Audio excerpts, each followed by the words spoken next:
All right, thank you so much for tuning in, guys. You were watching Speed and Coffee, and we've got a new show called Word on the Street.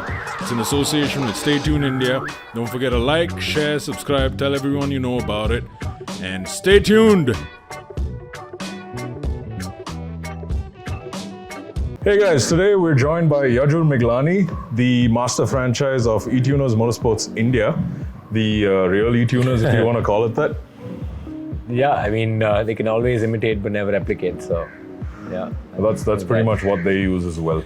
I mean, they use everything that we use, so it's a man-eat-man world, huh? Yeah. So what got you into this whole spectrum of tuning? So, I mean, it's a very similar story for a lot of people. So first, you got to have the passion for it, of course. And once I started off, of course, I was passionate about it. I did crazily obsess over it. There was, my passion crossed into obsession, but what I ended up realizing is that a lot of people in India don't have the accessibility to a lot of things that people do abroad. A lot of enthusiasts have abroad.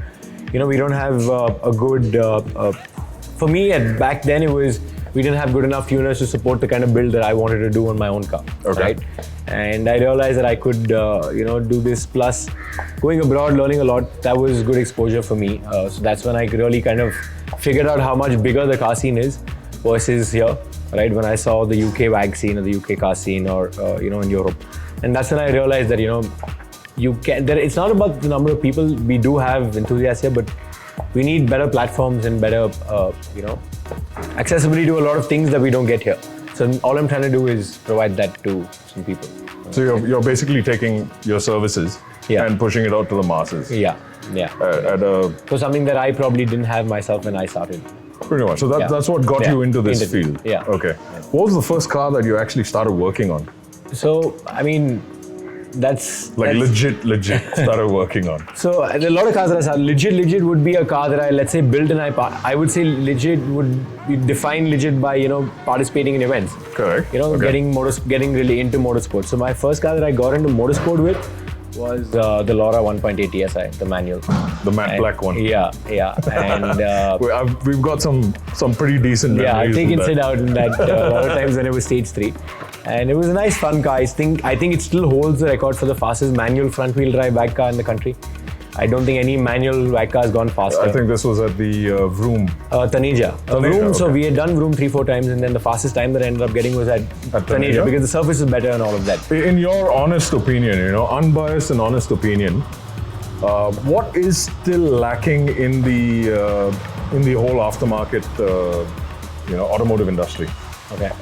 In India specifically, I mean, that what's lacking is, honestly, I would have to end up saying people not asking for what they deserve. Because honestly, I mean, I've been drag racing for about 6-7 years now. I don't think I missed an event annually, like whenever there's an event. The thing is, people spend lakhs on their cars to mod it, spend lakhs to participate, to showcase what they're doing, but they go to a venue that they don't have the infrastructure. There's no prep strip. A two-wheel drive and making anything north of 300, 400 wheel horsepower is going to end up spinning and never get optimal times. People are having to switch to, let's say, an all-wheel drive conversion instead of actually trying to go faster, which they could with a better infrastructure, like a prep strip. That's what I feel is lacking, and what I feel is lacking mainly is people not asking for it. And as far as goes, there are no, facilities like that. Yeah, I mean, like you said, if Thailand can have it, we can have it. Okay. So, Yajur, if you had an unlimited budget, no holds barred. All right. Like you can do whatever the hell you want. Yeah. All right. What would be your? You have two dream build. You have two angles to this question. Okay. Mm-hmm. I want two separate answers for it. Yeah. So, number one, what would be your dream build? Okay. Okay. And number two is what's your top three selection of cars that you would actually like? Okay. Yeah. So unlimited budget. For like my 3-car garage. Yeah, your 3-car dream garage. Okay. Yeah. So unlimited budget build would definitely be a twin turbo V10. All right, because I mean, out of all of the aftermarket scenes happening everywhere, US is the best and biggest. So you want to sheepy race the shit out of it? No, so not just sheepy. I mean, there are so many, and now everyone's suddenly into the market for this, right? There's a reason for it, because after 200 odd years of ICE engines being in production, the fastest aftermarket cars today, with basic bolt-ons and mods are twin turbo V10s. Correct. Whether it's a Gen 2 V10 R8 or a Lambo or whatever. So that's what I would want to do. and hopefully a lot of more people in India do it as well. And Has it been done yet? I believe there is one car. So Gautam Singhania had gotten his twin turbo Gallardo back quite a while back, but that was years ago, and I don't think the car's in India. But I believe there is one Hurricane that's 580-2 running a AMS kit done by Racetech in Chennai. Right, a freaking rear-wheel drive. Rear-wheel drive, yeah. What the hell, dude? I wouldn't want that, but yeah. Damn. A twin turbo Performante would be my dream build. You know, 3000 horsepower twin turbo Performante. It'd be pretty cool. If you ever can do that, let me know. We'll do like a milk run or something in the car. 100%, dude. 100%. Right, and now coming to your three-car dream garage. Again, no holes barred, whatever the hell you can get your hands on, and you know, literally like throw money on it. What would you do? I mean, honestly, if there was no money barred, then I would not have 3 cars. I would have 30. So Yeah, but you know, you have space only for 3. Okay, it's then 2050 probably and the world's dying. then probably one of each. Like a super sedan, a super car, and then like a super SUV, probably. Okay, So like you'll a have to name them, dude. M5 CS, pretty cliche cars. M5 CS, Okay. F90 for the sedan. Probably a 918 Spider modded like crazy with like, you know, remarked battery packs and stuff for a supercar, hypercar. Okay. And maybe like a Urus modded again for like a SUV. But I would like. Interesting choices, huh? Very interesting choices.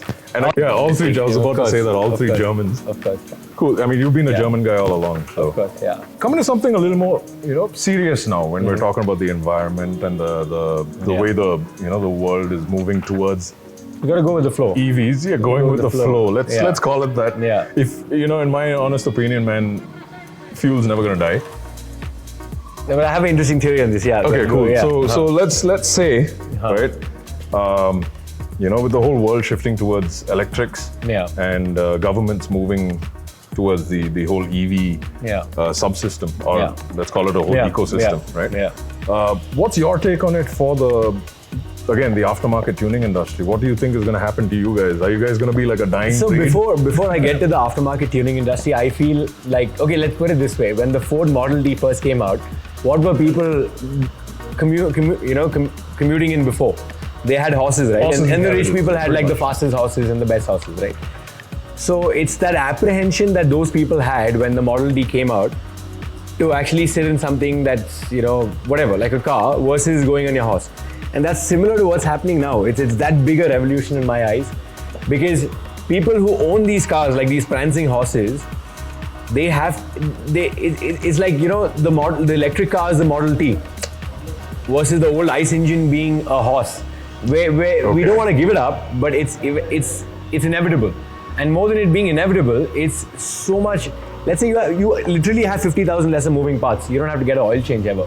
It's great for an end consumer, but you're always going to have, like today, you have the rich, of course, having a ton of cars, but also like the super rich keeping their horses. So it's gonna be that in the future. A lot of the mass market Interesting segment, notion. Yeah, people are going to shift to electric cars. But you know, the rich and the really elite are going to maintain their cars, cherish their cars, drive their cars, play with their cars, because you're never going to get an ICE engine again. And they're going to get rarer because they're not going to be manufactured Yeah, anymore. but look at it this way, man. The Model T became a necessity for people to start That's using. exactly what's going to happen with electric cars. It's going to be a necessity because it's that much difference in terms of practicality and of ownership and all of that, right? So you're talking about the ease of experience, like ownership experience. Yeah, right? not just that. I mean, all around. I mean, it's so much cheaper. It's everything. But dude, you know how it's been from. It's so much faster. Okay, forget everything, dude. Look at it Honestly, this way. I'll tell you why I'm into this. I don't mind this change coming in because it's so much faster. Okay. A 2.5 ton, 5-door, 5-seater, 4-door sedan, running low 9s. Okay. You know, versus the world's fastest ICE engine after 150, 200 years of ICE engines being. Right now, we're at the pinnacle. Right now, we've never lived in a time where it's been easier to make cars go faster. With chip tuning and stuff, it's super easy to make cars go fast reliably if you know what you're doing. But like, just out of the water, like a Tesla Plaid running low 9s, it's something crazy. Look. If you want to bring, Sir Elon Musk into this, well and good, right? 100%. And Matt Remark. Yeah. And all of those guys, right? Cooler version of Musk. Pretty much. But look at it this way. That's pretty much performance oriented. You're looking at performance oriented cars that come out of the factory. Yeah. And it's because the owners of those brands or the owners of those factories are pretty much enthusiasts. Correct. Right? But what about the mass market segment? Is it just I going to be am talking drab? about the mass market segment. If you were to take, so let's say the Plaid is equivalent to like a M or an AMG or a Porsche or like a GT car or whatever, like, you know, in terms of outright speed, like a turbo or whatever. But let's say if you take a smaller displacement engine, what's happening? Forget the electric revolution coming on. We're being forced to a point where we're downsizing engines so much, right? Like the new 63s are all 4 cylinders. Earlier they were 6.3, now they're 4 liters, then they're going to be 2 liters. So, so the whole point here is, let's say if you compare apples to apples, like a small Model 3 versus like a 300D or like a M340i, whatever, Okay. right? The electric car is always going to be faster, That's for sure. right? That's for sure. It's But do simple you think- physics. But do you think we're going to have that sort of infrastructure ready for the whole EV ecosystem? Eventually, it has to get there. It's inevitable. It is That's what I inevitable. believe. So, It is inevitable. yeah. No point trying to fight it. I mean, I'd like to believe It's otherwise. just trying to look at it in different perspectives. I mean, people are still going to really enjoy and relish. And I feel ICE engine cars are going to get even more, you know, like they're going to go up in value. At least Pretty much. at least the ones that are worth going after, like, you know. So I believe that's not going to die anytime soon. At least not in our lifetime. So Yeah, maybe the coming generation. yeah, maybe. But To hell with them. I have to cut that out. But okay, so that brings me to my next question. Okay, if you had the last liter of fuel in the world or in this universe, okay, where would you drive? it's not about where I would drive. I would try and probably make more of that fuel. I mean, No, but you can't. You can't, dude. Don't be a hero, bro. where would I drive? Yeah. Probably down the quarter mile as many times as I could, trying to go as fast as I can. Interesting. about Okay. It's kind of cool because Trying to set the last ICE engine record. car record. Yeah, that's about it. Interesting, man. Or maybe the slowest quarter mile to make that liter last. Yeah. So you've been running E-tuners for like what? 5 years now. 5 years? That's pretty much a decent time to establish a brand, and especially in a virgin market like India. True. What are the 3 best builds that you've ever executed? So we've done a lot of builds and we hold a lot of motorsport related records. So we have the fastest 4-door sedan record at Budh International Circuit. So there's a funny thing about this is Porsche had the record earlier that they set in 2019 with the Panamera Turbo SE Hybrid. So Okay. 700 horsepower stock sedan from Porsche with Porsche OEM backing. So they did a 212.6, we did a 212.4 in a F80 M3 Stage 3 with pure turbos and tuned by us. That car was very low boost, made for track honing day in, day out. Okay. But it still had enough oomph to, you know, get the fastest 4-door time. That's one of them. Okay. So, I mean, it depends what you're kind of talking about because we have some track related builds, some drag related builds. So let's do it this way. Let's do 1 street, 1 track, Okay. and 1 drag. Okay.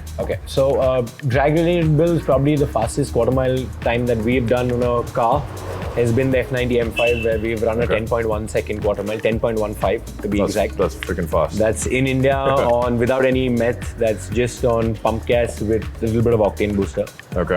and very basic mods. But I mean, that platform is so capable, as you know, worldwide. So I believe that's still, I think, in the top 10 in the world for no meth stock turbos quarter mile time. And the only car in India that's running that time, there was another 10.1 second F90, but that doesn't have its stock engine anymore. Okay. Blues engine, so I mean, we're reliable and we're still running that time. Then another build would be the fastest 4-cylinder we've done would be the So this TT. is a drag build? This is a daily build. I mean, he drives the car. Okay, so all of street- our builds are street street, build. builds that people like to participate with and events. Okay. Go and have fun, but you can still daily your car. Okay. Because, you know, they don't have dedicated track cars or dedicated race cars. It's also very high in terms of reliability for aspect for them. This particular car, the 4-cylinder I'm talking about, gets driven maybe about 100 kilometers every day. Okay. So this is the fastest 4-cylinder we've done that has very knocking on the doors of 10s. It's 11.2 or 11.25 something we've done on the Audi TT. All right. It's a stock engine, stock gearbox, MQB platform, E888. This is the white one. It's the red one. The red one, Yeah, okay. the red one's running the bigger turbo. So that's running 11.2 in the quarter mile. Okay. About low 3s, high 2s, 0 to 100. Stock engine, daily driver, stuff like that. And the third fastest, probably, I mean, the third best build would be a car that I bought off this same guy. Is the fastest bag front wheel drive in India. The GTR. The GTI, yeah. yeah. I think a lot of you know about that car. Yeah, so that's doing low 12s on a very, very basic setup, DQ250, VRS gearbox swap and stuff. But now we're actually going to be doing the world's first 6C GTR. It's not India's first, it's the world's first. There are a lot of people running all-wheel drive conversions on Polos and stuff. But on the 6C GTR with the MQB electronics and the Gen 3 engine, this is going to be the world's first. So aiming for like a 600 horsepower all-wheel drive Polo. So let's see how that Damn, goes. dude. 600 horsepower.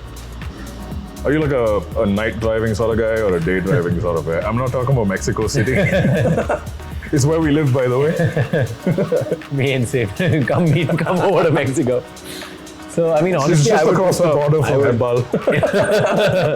I would prefer day driving for sure, but it's only night driving, like you said, Mexico runs because there's less traffic. Obviously. So safety first. Okay, but if you had to do like an interstate sort of Day dude, trip, for sure. Early day morning, get up at 4:35. Interesting, man. I go the other way. Yeah? Yeah, because like you said, traffic's much lesser in the night. Exactly. Sure. So apart from the 6C, okay, Yeah. what are you working on now that you would like to actually possibly allow Speed and Coffee to showcase when they're done? Few cars, I mean, that you can cover in the workshop right now. For example, that's a F430 facelift that we're working on the gearbox side of things. It had a crank rear main seal leak that we fixed. Now we're fixing the whole F1 pump system in it.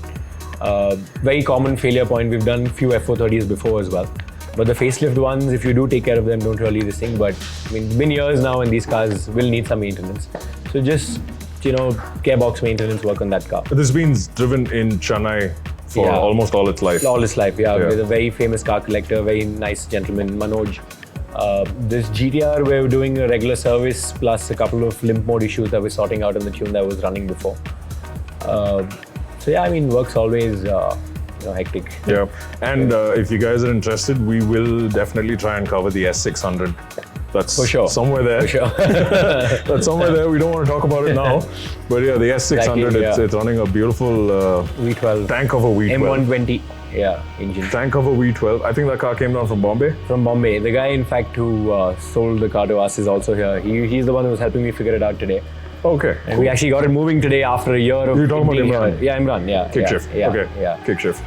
All right, cool. So you guys can check out Yajur at E-tuners Motorsport India. I'll leave the link in the descriptions. For sure. And if anyone wants to come over to you for tuning, what do you actually specialize in? What does E-tuners specialize in? So we're primarily specializing in stock ECU calibration for European cars. Let it be any sort of a European car, most stock new M's, AMGs, Audi SRSs can easily go 1000 plus horsepower on the stock ECU with the right mods. So there's nothing that you can't do. Don't put numbers. Look. Hang on, man. Don't put big numbers into their heads. Okay, people who are virgins to the tuning industry, you don't want them driving away from here with 1000 horse. True. Right. True. But yeah, okay, cool. So basically Euro cars. Yeah. That's what this dude stock specializes ECU in. calibration. Stock ECU calibrations. Yeah. And obviously whatever hardware you want to run in. Whatever your goal is. Can be a stage one with slightly better fuel economy for a little more fun to drive around every day. Can be an all-out drag build, track build that you can go win motorsport events with. That you can participate. Sky's the limit. Sky's the limit, yeah. Sky's the limit. Yeah. Nice, cool, man. Nice talking to you. For sure. Thank you so much for being on Speed and Coffee, covering us. and thank you guys so much for watching.